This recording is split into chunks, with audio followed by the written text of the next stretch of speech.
O Instituto Borborema é uma associação educacional sem fins lucrativos. Em Campina Grande promovemos cursos, palestras e concertos presenciais. Também é aqui, no estúdio montado em nossa sede física, que nós gravamos os nossos cursos online e os programas que disponibilizamos gratuitamente na internet. Todas as segundas, quartas e sextas, às 19h30, publicamos vídeo novo no canal do IB no YouTube. Nas sextas-feiras nós temos sempre o Brasil Comentado, um debate independente sobre os principais acontecimentos da semana. Nas segundas e quartas, disponibilizamos lives, aulas, documentários e palestras gratuitas para todos os nossos seguidores. Para que todas estas atividades se mantenham e que outras possam ser criadas, precisamos da sua contribuição financeira. A partir de R$10 você ajuda decisivamente o Instituto. São 3 meios. Pela nossa campanha no site Apoia-se, apoia.se/Instituto Borborema, pelo nosso site institutoborborema.com/ajudaib ou direto na nossa conta bancária. Qualquer dúvida, fale conosco na seção contato do nosso site, institutoborborema.com/contato. Contamos com a ajuda, a participação e a oração de todos que gostam do nosso trabalho.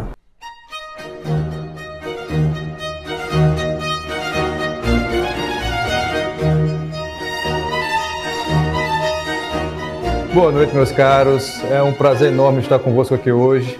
Vamos falar, em especial por abrir a palestra do Seu Carreira, Vamos falar hoje sobre a feiura na paisagem nacional, O Seu Carreira vai falar logo em seguida a respeito da beleza, E um tema como esse, da feiura na paisagem nacional, é um tema que, como vocês, por serem brasileiros e por terem vivido longamente aqui no Brasil, certamente têm uma experiência e sabem que isso é um assunto muito longo, muito extenso, Temos muitos exemplos para falar a respeito do assunto. Vamos tentar aqui ser sintéticos, na medida do possível. Para falar sobre a feiura na paisagem nacional, inicialmente eu gostaria de falar sobre os símbolos nacionais, em especial esse símbolo notável, esse que condensa a nacionalidade brasileira, símbolo que em breve será oficial, certamente entrará aí na estética do novo regime, do olho com uma lágrima. Vamos falar sobre o que é nacionalidade. O que é nação? Nação não é um sujeito da história, como o professor Olavo bem repara. Nação não existe uma ação pré-determinada, não é algo que é conduzido conscientemente, não é um sujeito, não é uma instituição que age na história. É um fenômeno que existe na história e que diz respeito a um contingente populacional ao longo da história que realiza feitos em comum. Tem realizações comuns de determinado grupo humano que você pode remeter a essas realizações anteriores e você pode, então, se identificar como pertencente a uma nação. Essas nações, muitas vezes, elas têm uma língua própria, é muito comum que se tenha uma língua própria, mas também não é necessário. Você tem nações, pessoas pertencentes a nações que não falam, não compartilham da língua comum. Pessoas que falam um idioma diferente, judeus que não aprenderam. Os judeus, inclusive, historicamente, perderam seu idioma em determinado período da história. E você tem também a não coincidência da nação com um território. Você tem circunstâncias em que a nação ela não está localizada geograficamente. E os judeus também são um exemplo muito grande disso. A nação judaica ela está dispersa pelo mundo, quase sempre esteve. Os ciganos também, você tem vários outros exemplos de nações que não possuem uma correspondência territorial. Mas, como eu disse, a nação é um sujeito que tem realizações comuns na história e que você pode remeter sempre e se identificar com seus antepassados, com a trajetória, com a origem. E é muito curioso o símbolo nacional, não esse símbolo nacional, mas o nosso símbolo nacional, que é esse oficial, o hino nacional brasileiro, que vocês podem ter reparado de que ele não fala de feitos nacionais, de realizações históricas comuns do povo brasileiro. O hino nacional brasileiro, ele trata de quê? Aliás, tem uma, para não ser injusto, tem uma realização histórica que é mencionada no hino nacional, que é um grito. O brado retumbante. A grande coisa que a nação brasileira fez foi gritar todo. Então, foi a grande realização aludida pelo hino nacional brasileiro. O hino nacional brasileiro segue falando a respeito de quê? Da nossa paisagem natural. Está falando enfim, do ambiente, do céu, etc., das matas. E o que é muito curioso, né? Porque você imagina uma circunstância, vamos projetar aqui uma distopia. Imagine que toda a nação brasileira é esterilizada. Imagine que os chineses não. Imagine que os chineses têm muitos habitantes. Vão e mandam para o Brasil para emigrarem 200 mil dos seus compatriotas. Então, nós temos uma nova nação brasileira dentro de uma geração, duas, dentro de pouco tempo. E essa nova geração ela poderia, inclusive, herdar não somente a terra, mas herdar também os símbolos nacionais e adotar o nosso hino. Porque o nosso hino não fala de realizações nacionais. Não é um povo que age, é uma paisagem. Falamos de uma paisagem, tão somente. Então, essa nova nação futura e chinesa, ela poderia adotar não só a nossa terra, mas também os nossos símbolos nacionais. É curioso isso. Bom, mas então a gente está falando da feiura, né? Da feiura nesse ambiente nacional. E falamos que o nosso hino fala bastante da paisagem brasileira. Então, quando a gente fala de paisagem do ponto de vista natural, não há o que se dizer. Tem belezas, né? O Brasil é um país que tem uma extensão formidável e que Nosso Senhor foi muito benevolente conosco e nos dá paisagens belíssimas nesse sentido. Mas existe um outro tipo de nação, outro tipo de paisagem, que é a paisagem construída, aquela paisagem que há uma intervenção humana, que é feita pelo homem. E é dessa paisagem que a gente está falando, né? Aquela paisagem que é fruto do fazer humano, da consciência humana direcionada a uma ação que produz um efeito no ambiente, o fazer propriamente, é a parte artística, né, da paisagem. E é dessa feiura que, como eu disse, né, todos nós podemos testemunhar, que vamos falar aqui hoje. Só um ponto. Há uma razão de ser do hino nacional, para a gente não pensar que é somente gratuito, que o hino não fale de realizações nacionais, mas porque o hino nacional, quando ele foi oficializado, né, quando ele foi adquirido em 1922, né, com o centenário da nossa independência, pelo nosso conterrâneo presidente Epitácio, para o centenário da independência, ele foi adquirido depois de um período na história, como a gente vai ver aqui no Brasil, e que houve muita discussão a respeito do que nós somos, a respeito do que nós queremos ser, e que esse hino, a política oficial era no sentido de esquecimento daquilo que fizemos antes. Era justamente mais projeção daquilo que nós queremos ser. Por isso, se ergues da justiça a cova forte, não verás que o filho teu foge à luta, né? Verás que o filho teu não foge à luta. Existe uma expectativa programática para isso e um apagamento das tradições anteriores. É bem isso que o nosso hino traz, né? Então, para a gente entender como é que essa paisagem foi constituída, aí sim, nós vamos falar desde o princípio, né? Como é que isso foi se desenvolvendo aqui, a ocupação humana e a modificação da paisagem pela ocupação civilizacional aqui no Brasil. No primeiro momento, nós temos aqui como se desenvolveu a colonização, né? Durante 2 séculos, a colonização brasileira foi resumida à ocupação do litoral como metroposto comercial. Evidentemente que essa ocupação ela vai ter prioridades, vai ter objetivos, e é importante que se fale, né? Quando a gente está falando de constituição da paisagem, essa modificação do homem do espaço, ela tem que atender a necessidades específicas deste homem. Por isso que a gente não pode também reputar a feiura da nossa cidade aos pobres. Muitas vezes nós temos necessidades mais prementes, a necessidade de abrigo, a necessidades muito mais urgentes que você pode preterir a estética, né, o crescimento espiritual dentro da sua construção, né? Embora a gente tenha exemplos que discordem disso, exemplos muito, muito notáveis de pobreza que se coaduna com uma grandeza de espírito e que você tem uma percepção desse espírito revelado nessas construções. Isso aí não é incomum encontrarmos em cidadezinhas da Paraíba, jardins muito bem cuidados em casebres. Eu acho que muita gente daqui já viu isso. Mas então, no início da nossa colonização, a preocupação era justamente comercial, militar, né? Então, o que se vê são cidades que elas crescem numa perspectiva... Aqui está a cidade de Salvador, que ela tem umas estruturas um tanto regulares, mas, de modo geral, até havia um pensamento do ponto de vista militar de proteger a cidade com ruelas, numa expectativa de defesa medieval, de que se o invasor viesse, você teria como embaçar o seu desenvolvimento na ordem da batalha dentro daquelas ruelas, né? Então, em geral, você tem essa configuração da cidade, que é um tanto espontânea, um tanto despreocupada, com objetivos mais prementes a serem satisfeitos.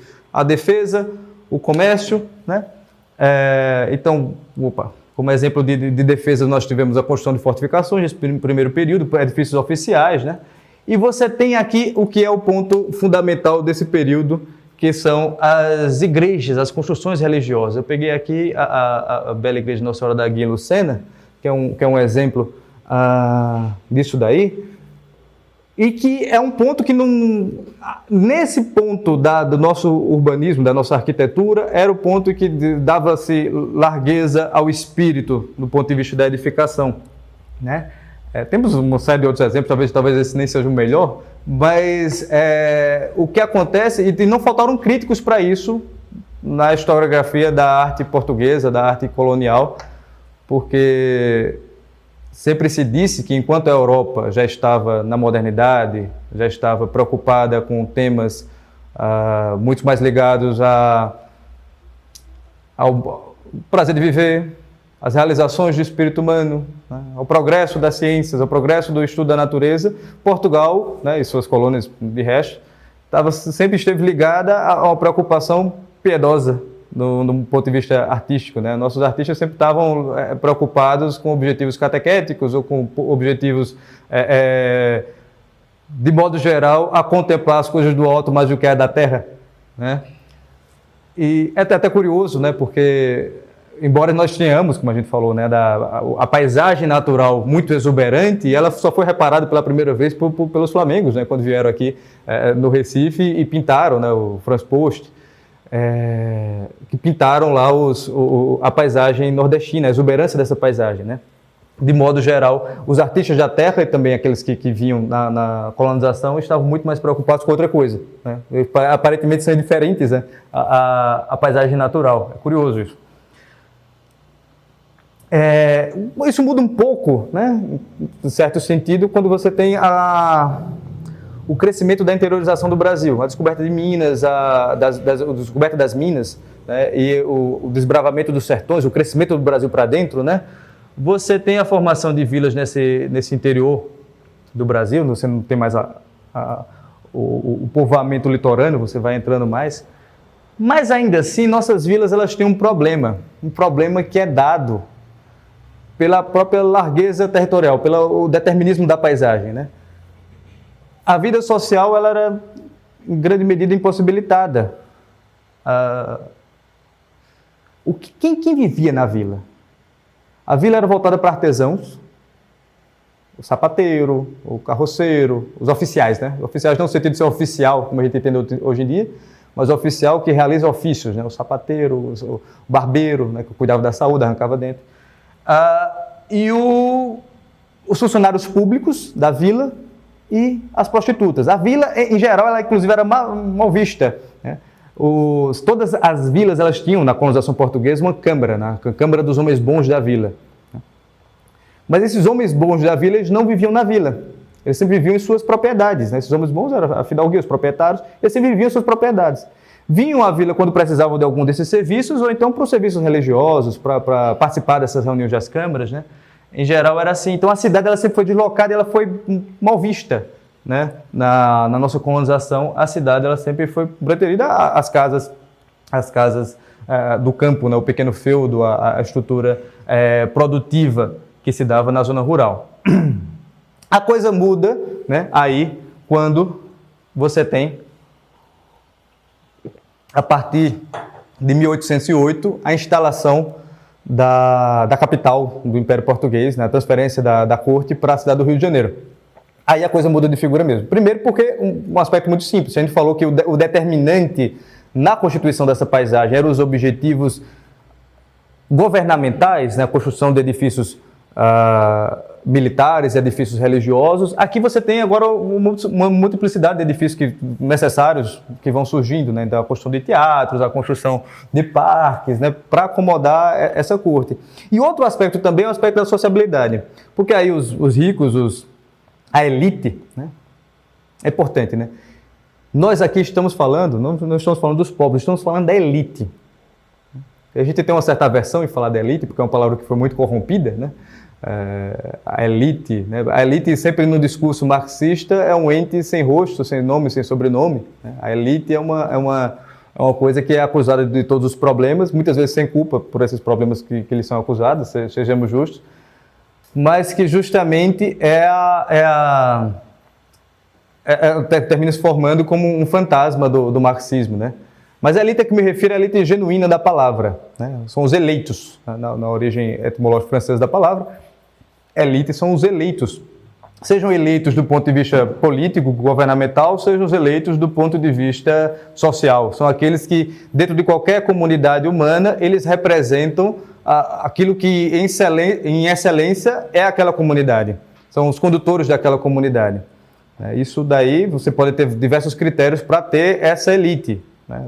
Critério mais comum é do ponto de vista econômico, numa sociedade degradada como a nossa, mas nem sempre foi assim. Mas todos os grupos vão ter uma elite, vai ter aquele representante em que ele condensa e sintetiza o que é a elite, a direção que aquele grupo toma. Então a elite é um fato, um acontecimento que você vê em qualquer tipo de sociabilidade humana. Então estamos falando aqui, não dos povos, como eu tinha falado, mas da elite, né? E essa elite, aqui agora voltando, a elite imperial desse período, ela começa a migrar para a cidade da corte, para habitar perto do rei. Existe uma vontade de sofisticação, existe um desejo de sofisticação desde esse período. Então, uma coisa que você tem aquele isolamento, e esse isolamento, ele embrutece.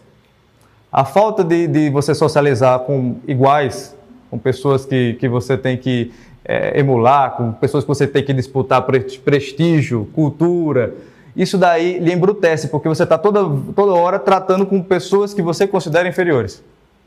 Isso aí termina realmente corrompendo, embrutecendo. E agora você tem um momento que esse pessoal procura se confrontar, então você tem a instalação desse pessoal aqui na cidade do Rio de Janeiro. Isso daí representa, né, a construção, olha, que é um teatro, né, edifícios públicos que vão sendo criados, o Palácio de São Cristóvão, né, na sua configuração original, e palácios que vão sendo instalados na cidade do Rio de Janeiro, né, ao longo de todo esse período monárquico, assim, as pessoas que vão indo lá e vão ocupando para ficar perto e para disputar, para disputar cultura, para disputar sofisticação, né? Existe esse desejo premente. Certamente nós vamos ter uma série de problemas sociais, de degradação social nesse período, sobretudo relacionados à escravidão, né? Então, não tem como falar que essas coisas não prejudicavam a paisagem, né? Mas eu me refiro justamente da atitude daqueles que estavam à frente, né? E que, nesse momento, o que é marcante é esse desejo de sofisticação.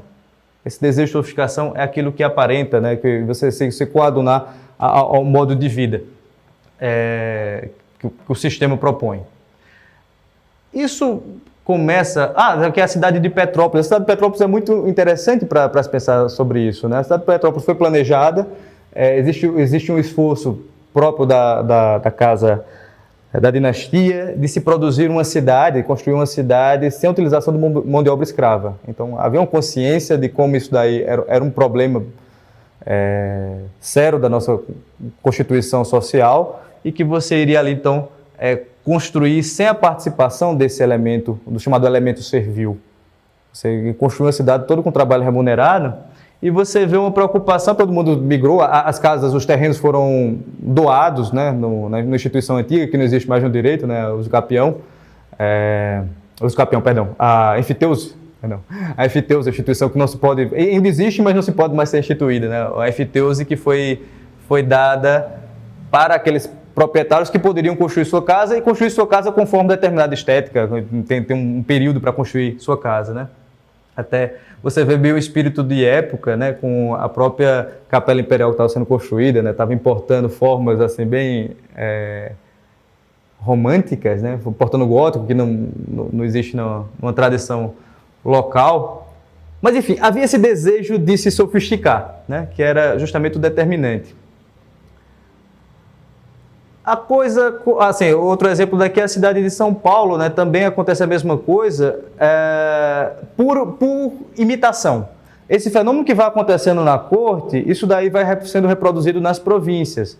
Essa foto aqui até é posterior, né? Já é depois da queda da monarquia, mas o espírito já foi iniciado aí nesse período de imitação do que acontecia na corte. Você tem na cidade de São Paulo, então, que aqueles grandes proprietários que antes viviam isolados em suas propriedades gigantes, né? Os barões do café, eles estão agora migrando para a cidade para construir seus palacetes, para habitarem junto e para competirem, né? Isso daí hoje se tornou a Avenida Brasília, né? E hoje tem essa configuração aqui que nos é familiar. E também isso aconteceu na cidade do Recife, né? Nesse mesmo período você vai ter a reforma urbana que é feita ali, para quem já morou no Recife, a reforma urbana que foi feita ali pelo Conde da Boa Vista.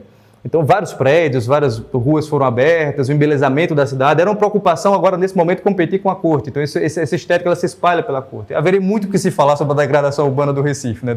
Do tempo do Conde da Boa Vista até os dias atuais, né? Mas a gente deixa para outro episódio. Mas isso aconteceu também no Recife, né? Essa imitação do que estava acontecendo na corte. Aqui a Assembleia, né? O Teatro Santa Isabel. Mas isso aí começa a mudar, não mudar completamente, mas surge um novo elemento aí, tá? Porque o desejo de sofisticação ele continua existindo. E esse desejo de sofisticação é justamente um comparativo com as potências estrangeiras, com o que acontece nos outros países, com a última moda, né? Mas aqui surge uma outra coisa, que é uma rejeição ao passado, uma vergonha desse passado colonial, escravocrata, monárquico, que se dá com a proclamação da República. Esse daqui é o Palácio do Catete, né? Nosso primeiro palácio presidencial, que ele em si mesmo já é muito curioso isso que a gente está falando. Porque, veja, isso aí é um palacete que foi feito por uma dessas famílias que veio se juntar à corte, você está mais perto da corte. Um palacete da família dos Condes de Nova Friburgo. E eles... até a história curiosa é que quando foi feito o projeto pelo arquiteto francês, então ele botou um jardim gigantesco na frente, mas a senhora, né, a condessa, ela disse, não, quando você for ficar no meio do mato, eu fico em Nova Friburgo. Eu quero estar na cidade, eu quero que minhas janelas e minhas portas abram para a rua. Então ela construiu o castelo realmente alinhado pela rua. É um castelo tão bem apessoado que terminou que foi adquirido pelo governo republicano brasileiro. Isso também informa o pensamento desse primeiro governo republicano. Porque, veja, é um palácio incomum, um palácio com as portas e janelas abertas para a rua. Se hoje nós temos o Bolsonaro que vai lá no cercadinho, uma outra vez que ele está passando, ele para conversar com o povo, e já é muito diferente até da conduta dos outros presidentes da República, né? Esse acesso pessoal ao presidente, aqui a coisa era realmente absurda, né? Porque você podia xingar o presidente da outra calçada e ele não viria. Está muito perto, é uma coisa assim que é muito imediata. Então, os caras realmente quiseram construir uma república, uma coisa aberta, próxima do povo. Muito embora a realidade, desde o princípio, foi que o governo republicano sempre se deu em estado de exceção, né? Foi um constante estado de exceção no governo republicano. Justamente porque é uma coisa difícil esse contato direto pelo povo também. Mas o que aconteceu com o advento da República foi o crescimento desse sentimento de vergonha do passado, né? De aversão àquilo que nos sucedeu. E que as coisas começam a modificar. E é justamente isso que justifica o que eu falava do hino nacional brasileiro, né? Esse é o período das grandes reformas urbanas, tá? Aí começam as grandes reformas urbanas, o apagamento do passado. E é uma coisa que é muito prejudicial para nós brasileiros. A paisagem, ela nos informa sobre o que nós somos. É possível que o cidadão brasileiro viva hoje numa cidade brasileira, até numa cidade maior, numa metrópole, e ignore completamente o que lhe antecedeu naquele lugar. Ignore completamente os marcos históricos que vão sendo deixados, né? E Nesse período, pelo desprezo, pelo ideário de desprezo ao passado, é que você tem uma condução de reformas urbanas, né? Aqui, a demolição do Morro do Castelo, né, na reforma do Rio de Janeiro, com jato de água, né? Que tem argumentos contra e a favor isso daqui, né? Tem argumentos sanitários para que o ar circule melhor na cidade, enfim, né? E toda a reforma que se sucede posteriormente, né? Tem também a velha lenda de que os jesuítas guardavam ouro escondido, então o pessoal também jogava água esperando achar lá uma botija, mas a realidade é que, enfim, é um monumento histórico que foi desprezado pelas autoridades públicas, né? Aqui também, aqui do lado, você tem a construção do Ministério da Guerra e o edifício anterior do quartel, onde até foi de frente ao Campo Santana, onde o Deodoro da Fonseca proclamou a República, que foi demolido logo que essa edificação terminou de ser construída. Então, o apagamento constante do passado, dos monumentos, do registro, é uma realidade. Esse aqui é o mais famoso desses apagamentos, que mais indigna quem se debruça sobre o assunto, que é a demolição do Palácio Monroe. Esse palácio, ele não é daquele período anterior que a gente falava, mas ele está dentro da estética da República Velha, do ecletismo, né? Muitos artistas tiveram críticas à maneira como ele foi feito, mas a opinião pública, e eu acho que todo mundo aqui compartilha, quem estiver assistindo também, que é uma coisa bonita. Não é uma coisa mais agradável do que o Congresso Nacional, inclusive. A opinião vulgar, né? Eu estou aqui com meu filistinismo, aqui, aceitando a opinião vulgar. Esse palácio ele foi construído para ser, na verdade, um pavilhão brasileiro de uma exposição nos Estados Unidos.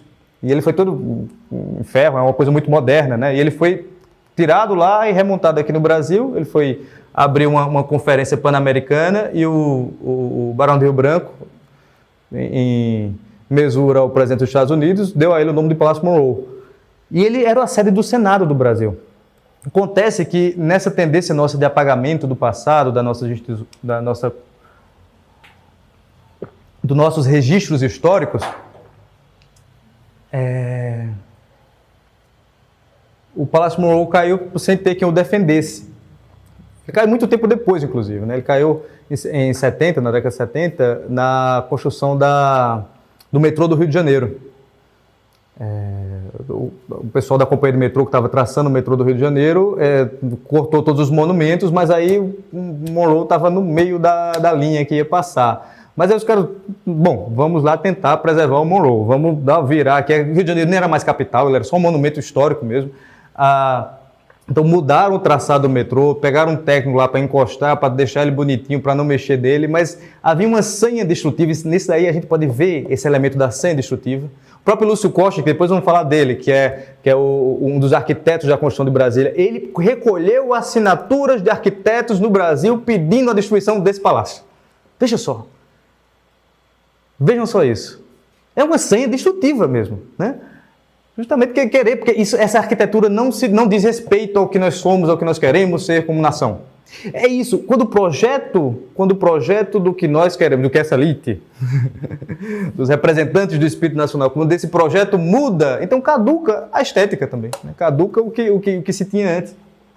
Então o presidente me parece que era gajo na época, então ele autorizou a destruição, não precisava destruir, para o metrô ir passar do lado.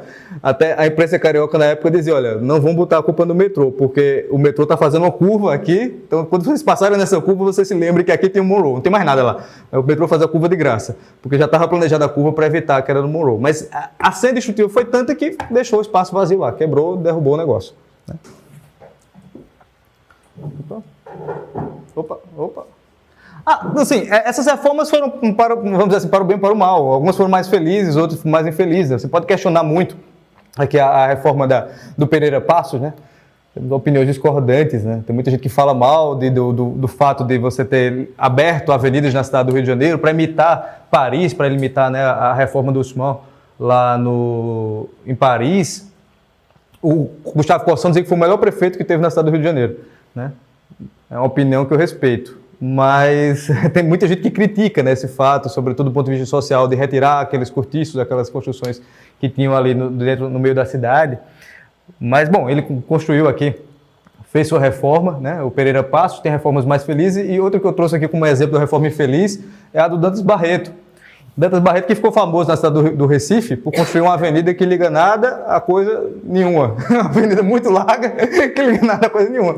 Essa foto é bem tardia, começou esse negócio aí, me parece, na década de 40, você só veio terminar lá em 70.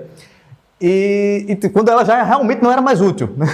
Mas ao longo desse processo de construção, ele destruiu mais de 400 casas, destruiu 11 ruas. E tem um negócio aqui, não sei se vocês enxergam aqui no meio, estão vendo um negócio aqui mais escuro? Isso daí é uma igreja. A igreja de Bom Jesus dos Martírios, acho que é isso. Era a igreja dos Homens Pretos, uma igreja histórica, tradicional do Rio de Janeiro, do Recife, de onde partia na Semana Santa, você tem o cortejo a partir daí. E essa igreja, ela terminou, foi a última coisa a ser destruída, porque eu vi um patrimônio, o pessoal querendo ali manter a igreja, mas aí o presidente Geisel, de novo, ele foi lá e disse que não tinha interesse, vamos terminar essa avenida que começou 30 anos, que o Estado brasileiro está investindo para destruir o negócio, para construir uma avenida tão importante como a Avenida Dantas Barreto. Quem conhece o Recife sabe a importância da avenida para a circulação da cidade. Enfim, aí destruiu. Essa foi uma reforma menos feliz. Nós temos uma experiência local, que eu nem coloquei aqui, que é a reforma do Vernil Vanderlei, que ela é um pouco mais feliz, né?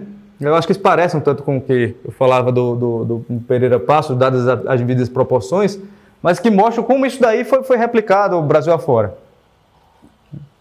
Você teve sacrifícios de monumentos, né? Você teve uma igreja que foi destruída, estava no meio do caminho, você teve praças, com várias coisas que foram destruídas, né? Para essa questão de alinhamento das ruas e a abertura de avenidas, mas que ele ainda tem uma sorte, o Vernil Vanderlei, que naquele tempo o que ditava a moda da arquitetura internacional ainda era uma coisa mais sadia. Então terminou que a cidade ainda ficou com um aspecto humano. E aí chega a epítome, né? Chega o negócio principal, né, da nossa história de demolição das tradições, né, nesse caso foi até de construção, mas que em certo sentido é uma demolição de tradição, de construção de rejeição ao passado, de rejeição às tradições, de apego às novidades, que é a construção de Brasília, a construção de Brasília lá no Planalto Central. Foi a realização de um plano muito antigo da política nacional, mas que chegou aqui com Juscelino Kubitschek, né? E que é uma cidade, isso é interessante, a cidade de Brasília, ela é pensada, todo o seu pensamento, a sua estrutura, a sua construção, ela tem um determinante ideológico que é uma inspiração nítida soviética, da experiência do que estava se fazendo lá do outro lado do mundo, né? A gente já está aqui no pós-guerra, a gente está do que estava se fazendo nesses países totalitários.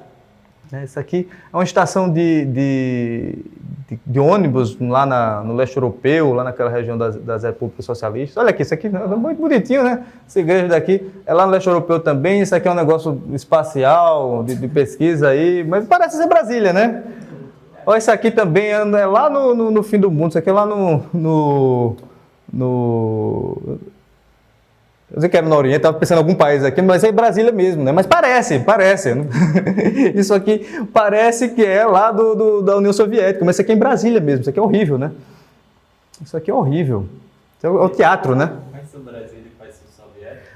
Isso... Não, perdão. Isso daqui é tudo soviético, né? Isso daqui é a única coisa que eu trouxe que é de Brasília, mas é difícil você perceber, né, a diferença. O brutalismo soviético está presente. A estética, a opção do marxista, né, socialista, está presente na Constituição de Brasília. E do ponto de vista urbanístico, você tem a impossibilidade de relações humanas, né? Você tem esses ambientes abertos, você tem o prejuízo. A gente falou aqui sobre as distâncias nacionais no início da nossa colonização, como ela prejudicava o partilhamento de ideias, de opiniões, a sofisticação, e você embrutecia as pessoas. Exato. O que a gente tem aqui é um impedimento para a sociabilidade, que termina realmente embrutecendo as pessoas, né? Essas opções. E do ponto de vista... isso aqui foi construído em formato de avião, né? Então tem também um objetivo programático, né, moderno, de figurar o que está na última moda, né, do que está mais à frente da sua o último grito, né? Esse desejo de sofisticação e esse apagamento do passado. Porque se a gente, no sentido urbanístico, a gente tem esse afastamento, no sentido arquitetônico, aí nós vemos o ódio à tradição, né? O ódio à maneira de se fazer as coisas, né? Isso é muito nítido. A gente mostrou aquela outra igreja lá, que é a Catedral de Brasília, que nós conhecemos, aqui por ocasião de sua construção, né? Que horror! Há um túnel, né, para você entrar. Então, ao invés de você subir ao Monte Santo, você desce para as catacumbas, né, A catacumba não é coisa santa, mas você desce para, sei lá para onde, para entrar nisso daí. Você veja, né, os palácios. A roupa do rapaz nem é feia, né?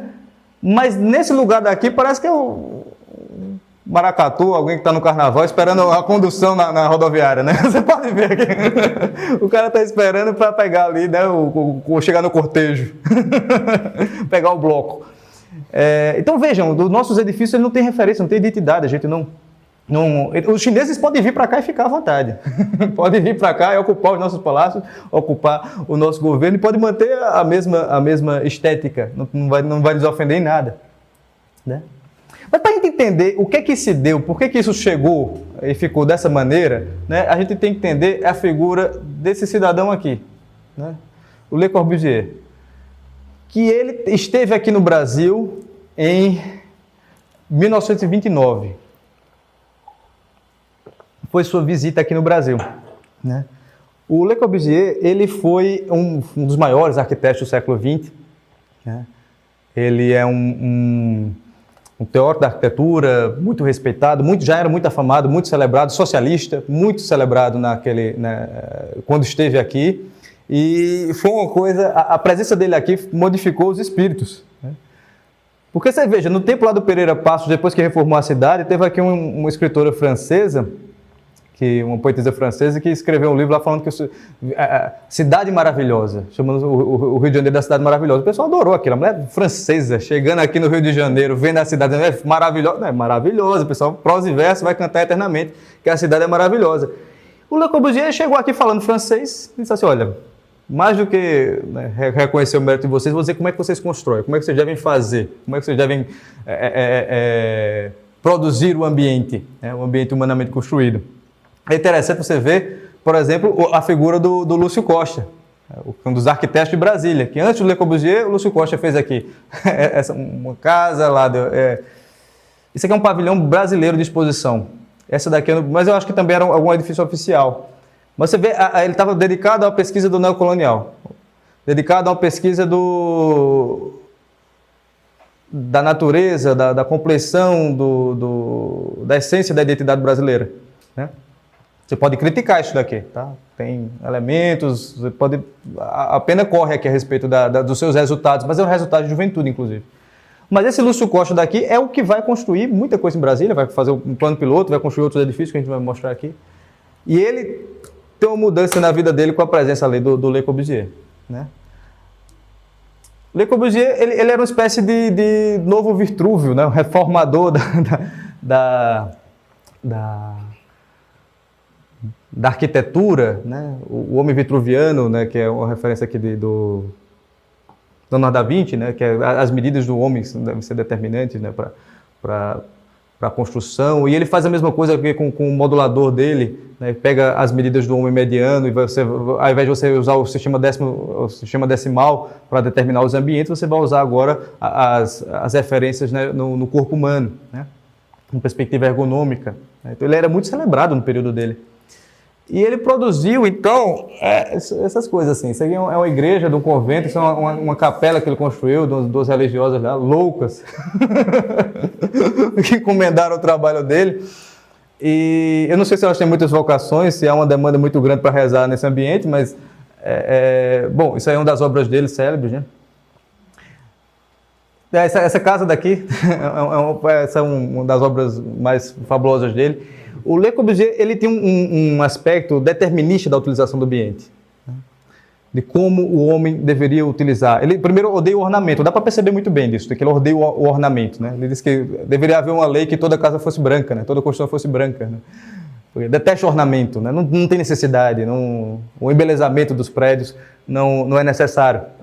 E ele tem muito dessa estrutura que é familiar a quem conhece Brasília e quem conhece muitos edifícios públicos brasileiros, que é a construção em pilotis, que é a ideia de que a habitação humana ela não deve interferir, não deve prejudicar a circulação, o ambiente físico natural, né? Ele gostava muito de esporte, então isso aqui era para o pessoal dar umas carreiras aí embaixo, né?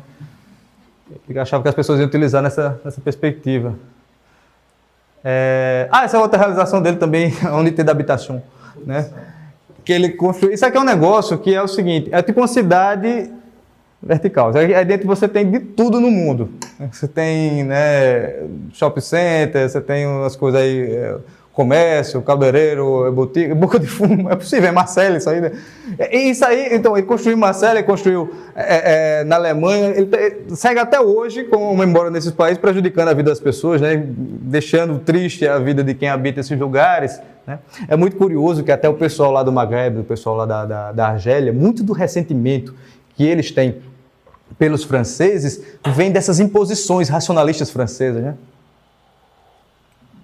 Se vocês queriam botar viaduto e tudo quanto é canto. É interessante isso também, a participação do Le Corbusier aqui no Brasil, quando ele esteve na cidade do Rio de Janeiro, ele viu aquela geografia acidentada, né? Aqui é perfeito para jogar viaduto por tudo quanto é canto. De fato fizeram depois, né? É lindo lá. São Cristóvão, aquele negócio do lado das casas ali tremendo. Bom, é tudo ideia dele. E aqui, quando chega no Brasil, né, dessa inspiração do Le Corbusier, começa a produzir, né? Começa a produzir aqui na arquitetura nacional. Isso aqui é o Palácio Capanema, é o Palácio da Educação e Cultura, né? O palácio que foi feito pelo Lúcio Costa, pelo Niemeyer, né? E, então, os pilotis, aí você pode, né, a circulação livre aí. E ele é um emblema mesmo do sentimento que move o MEC, né? Como a gente falou, né? Desse desprendimento das tradições nacionais, dessa procura por grandes novidades, desse gosto da novidade, do racionalismo, do socialismo, está tudo aí, né? Então, ele é um palácio emblemático para o que é o MEC, né? Isso aí você realmente se coaduna muito bem.